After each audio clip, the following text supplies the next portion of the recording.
Shalom saudara-saudara yang diberkati Tuhan.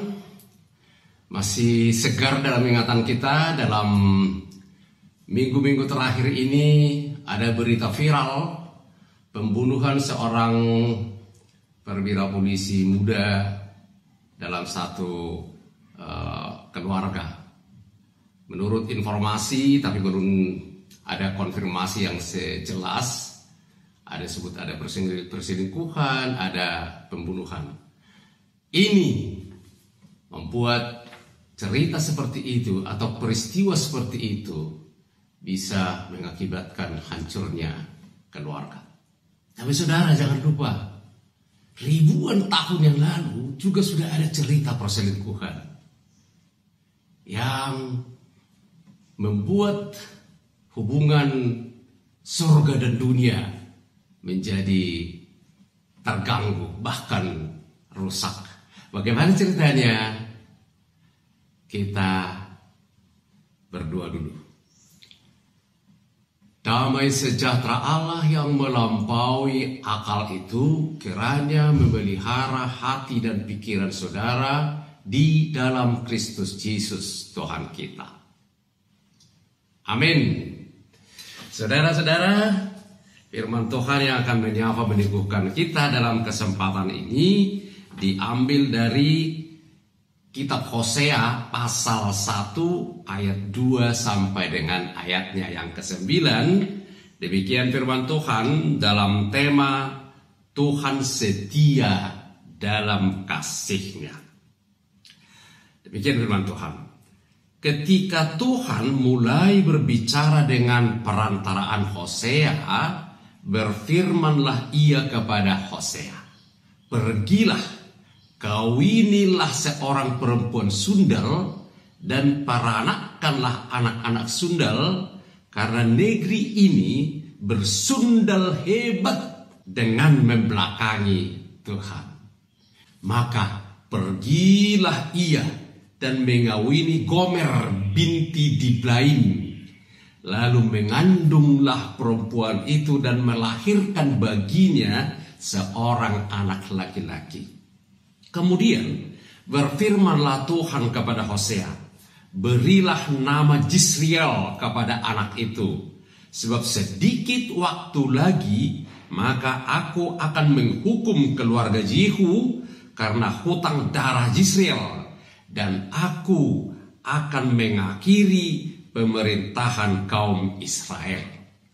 Maka pada waktu itu aku akan mematahkan busur panah Israel di lembah Jezreel."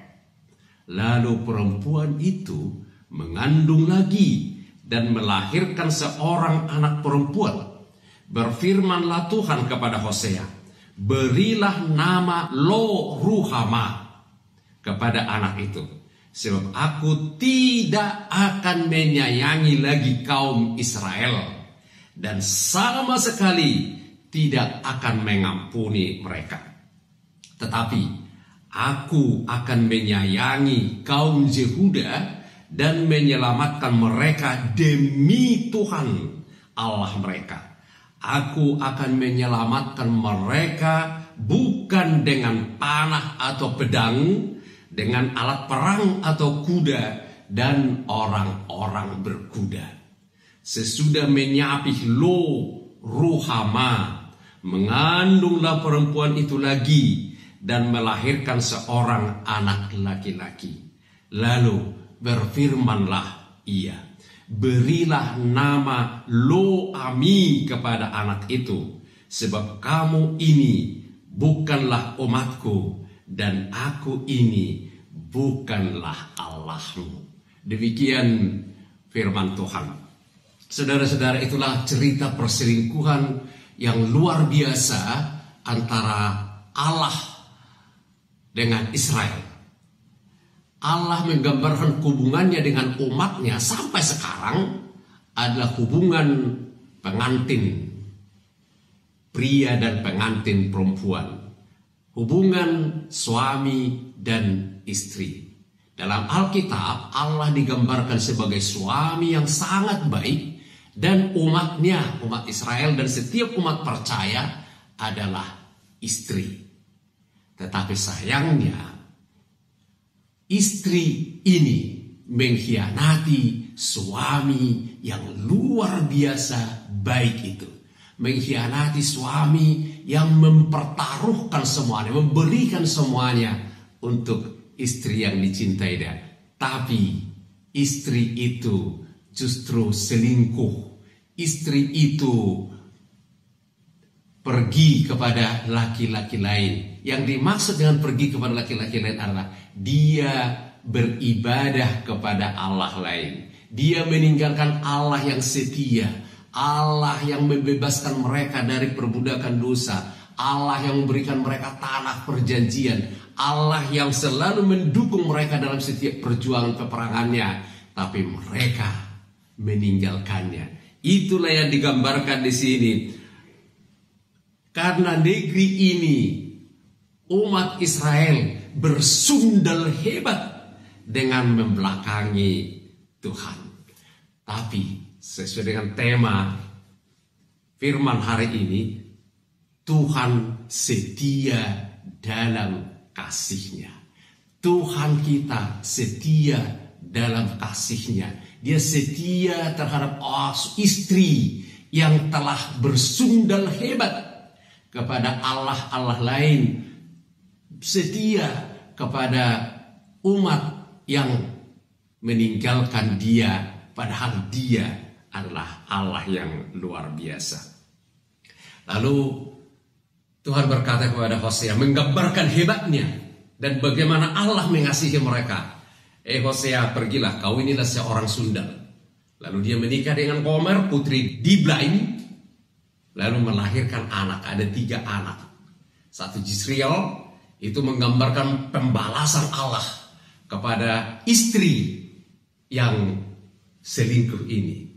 Istri yang bersundal hebat ini meninggalkan Allahnya.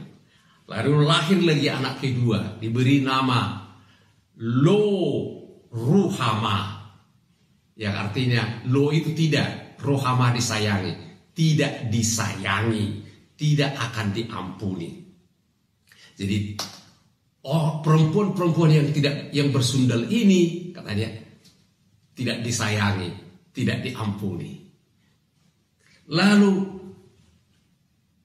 melahirkan lagi anak yang ketiga. Lalu disuruh beri nama Lo Ami, Lo tidak, Ami umatku, anakku, bangsaku, jemaatku. Jadi kamu bukan lagi umatku, bukan anakku, dan aku bukan Allahmu.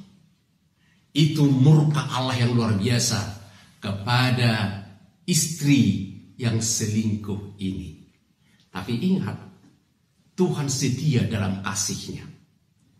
Meski Tuhan murka hebat, begitu murkanya, murka Allah bukan murka yang menghanguskan, tapi murka yang membakar untuk memurnikan. Murka membakar untuk memurnikan. Jadi mereka masih diberi kesempatan. Kalau kita baca ayat 10, 11, 12, di situ kemudian nanti Israel yang tadi begitu dimurkai, kamu bukan lagi anakku, bukan umatku, aku bukan Allahmu, kamu tidak dikasihi. Tapi dalam ayat berikutnya 10, 11, 12 dikatakan Israel dan Yehuda akan bersatu kembali, dan kamu akan berkata Ruhama, orang yang dikasihi, dan Ami, anakku. Anakku, aku Allahmu. Allah itu setia dalam kasih-Nya. Seburuk apapun perilaku kita, masih tetap ada kesempatan kedua, kesempatan ketiga, kesempatan seterusnya. Masih selama kita masih hidup, masih ada kesempatan untuk berbalik kepada Allah, karena Dia setia dalam kasih-Nya. Saudara-saudara, kita sudah pernah belajar bahwa di dalam Yesus Kristus, kita diterima, aku diterima. Jadi di dalam Yesus, apapun keadaanmu, siapapun kamu, apapun latar belakangmu, seburuk apapun masa lalumu, di dalam Kristus, Anda kita semua diterima sepenuhnya. Ya, diterima sepenuhnya. Kenapa kita bisa diterima sepenuhnya? Karena Allah sudah memilih aku, sudah memilih saudara, sudah memilih kita sebelum dunia dijadikan. Itu dalam Efesus 1 ayat 4. Kenapa kita bisa diterima sepenuhnya padahal latar belakang kita sangat buruk? Karena Yesus sudah membuat saya layak diterima. Jadi karena kasih karunia, pengorbanan Yesus Kristus, kita yang latar belakang sangat buruk, latar belakang sangat hitam, layak diterima karena Yesus Kristus, di dalam Yesus Kristus. Lalu yang kedua, di dalam Yesus Kristus, aku, saudara, kita semua sangat berharga. Ya. Kenapa kita menjadi saudara? Karena Allah adalah Bapakku.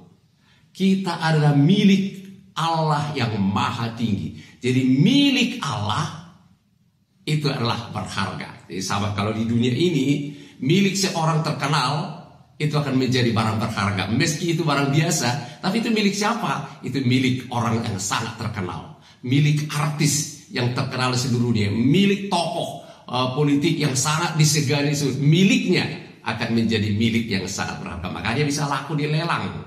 Barangnya sama dengan barang yang lain, tapi karena itu milik dia, dia menjadi sangat berharga.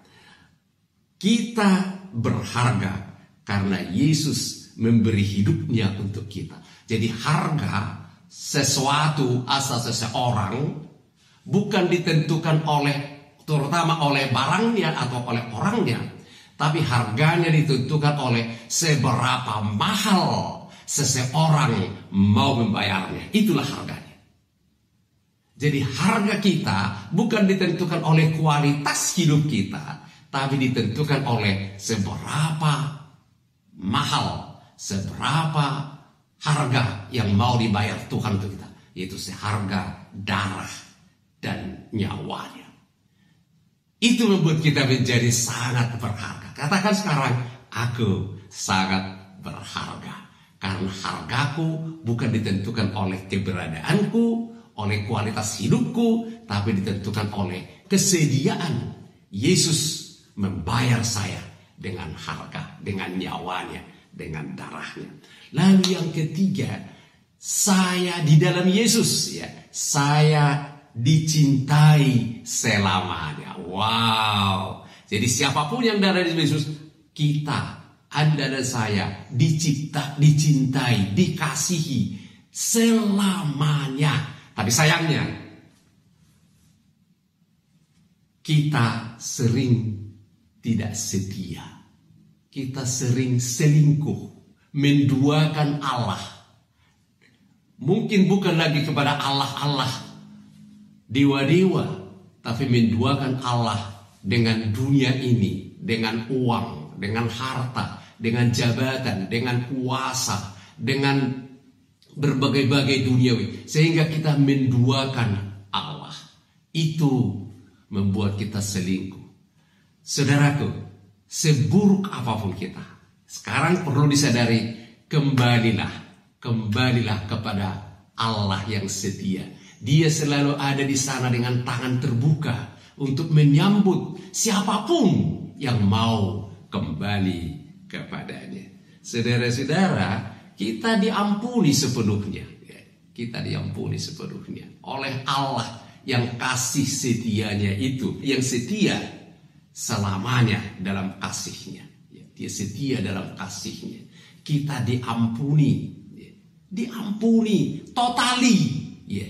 Jadi tidak ada dosa kita yang tersisa. Begitu kita diampuni, kita bersih seperti kapas putih, seperti salju.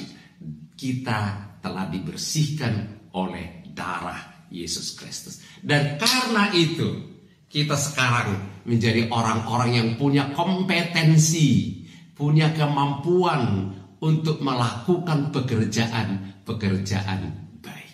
Karena itu fokuslah untuk melakukan pekerjaan bagus, pekerjaan yang lebih baik, selama kita sekarang masih berada dalam wilayah kasih setia Tuhan. Saudara-saudara, itulah Tuhan kita di dalam Yesus Kristus. yang setia dalam kasih-Nya. Masih ada bagi kita kesempatan untuk kembali kepadanya. Karena itu kembalilah. Jangan pergi terlalu jauh. Karena memang ada orang tidak bisa kembali lagi. Ke dalam Alkitab ada cerita ya. Contoh Judas. Dia tidak ditutup pintu. Dia yang tidak mau kembali lagi. Dia tidak mau kembali. Ananias dan Safira, istrinya. Dia diberi kesempatan untuk kembali. Tapi dia tidak mau kembali. Jadi jangan kadung terlalu terperosok dalam. Sehingga kita tidak bisa kembali. Bukan Tuhan tidak mau menerima menyambut kita, tapi kita tidak punya kemauan lagi untuk kembali. Saudara-saudara, aku berdoa dimanapun Anda berada, apapun persoalan hidupmu, seburuk apapun peristiwa-peristiwa kehidupan yang sedang Anda lalui, ingat Tuhan mengasihimu. Di dalam Yesus, Anda dan saya diterima sepenuhnya. Karena itu datanglah. Di dalam Yesus, Anda dan saya sangat berharga. Seharga darah dan nyawa Yesus. Di dalam Yesus, Anda dan saya sangat dicintai, sangat dikasihi. Dan Tuhan setia dalam kasih-Nya. Jangan pernah takut untuk kembali kepada Tuhan. Jadi kalau ada lagu dunia ini, satu kali kau sakiti hati ini, kumaafkan. 2 kali juga kumaafkan. Tapi jangan coba-coba 3 kali. Jadi Tuhan Yesus berkata, berapa kali kita dimaafkan? 77 kali 7. Artinya selalu kita bisa kembali. Selalu kita bisa kembali. Jangan takut untuk kembali. Karena di luar Yesus, di luar Allah yang mengasihi kita, yang setia mengasihi kita, kita beroleh yang terbaik dalam hidup ini. Kita diampuni di dalam Yesus. Kita punya kompetensi untuk melakukan pekerjaan baik. Tuhan Yesus memberkatimu. Amin.